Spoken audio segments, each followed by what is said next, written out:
తో వ్యవస్థల కుదేలు మళ్లీ గాడిలో పెట్టేందుకు చర్యలు తీసుకుంటాం. ప్రజల ఆశలు నెరవేర్చేందుకు సహకరించాలి. వ్యవసాయానికి ఊతమివ్వాలి. రైతుకు ఖర్చు తగ్గించాలి.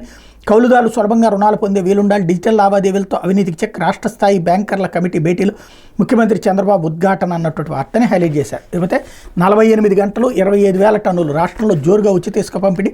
డిపోల వద్ద బారులు తీరిన జనం. బిల్డర్లు పథకంపై అక్కడక్కడ ఫిర్యాదులు. ఫీజులు సీనరేజీ వసూలుపై అభ్యంతరాలు. ఇవి మాత్రం ఫ్రీ కాదంటున్న అధికారులు. వినియోగదారులు భరించాలని వెల్లడి. ప్రజలకు అవగాహన కల్పించాలని సూచన. లేదంటే వ్యతిరేక ప్రచారం పెరిగే అవకాశం ఉందని హెచ్చరిక అన్నటువంటి వార్తని హైలైట్ చేశారు. లేకపోతే మన్యం గనులపై పంజా టన్నుకి ఎంత ఇస్తారో తేల్చండి, లేదంటే ఖబర్దార్, నేను సిగ్నల్ ఇస్తేనే మీకు వ్యాపారం.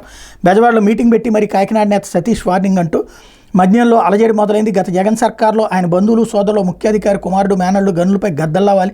కోర్టులు వెనకేసుకున్నారు. అసలైన లీజుదారులు హక్కుదారులను అడవిపాలు చేశారు. ఇప్పుడు ప్రభుత్వం మారింది. గతంలో గనులపై వాళ్ళని వారు తప్పుకున్నారు. ఇప్పుడు అదే పని చేసేందుకు కొందరు తహతాలాడిపోతున్నారు. రూపాయి పెట్టుబడి లేకుండా కోట్ల రూపాయలు తెరజాటు దందాలు చేసేందుకు పావులు గదుపుతున్నారు. కాకినాడకు చెందిన సతీష్ అనే వ్యక్తి అంతా తానే చక్రం తిప్పడానికి ప్రయత్నిస్తున్నారు. తూర్పుగోదావరి, పశ్చిమ గోదావరి, విశాఖపట్నం, విజయనగరం జిల్లాల పరిధిలో లేటరైట్ లీజులు ఉన్న వారిని, కాంట్రాక్ట్ లీజుదారులు, క్రషర్స్ యూనిట్ నిర్వాహకుల్ని ఇటీవల విజయవాడకు పిలిపించి ఆయన గట్టిగా హెచ్చరించారన్నటువంటి వార్తని హైలైట్ చేశారు. ఇది చాలా మంచి వార్త.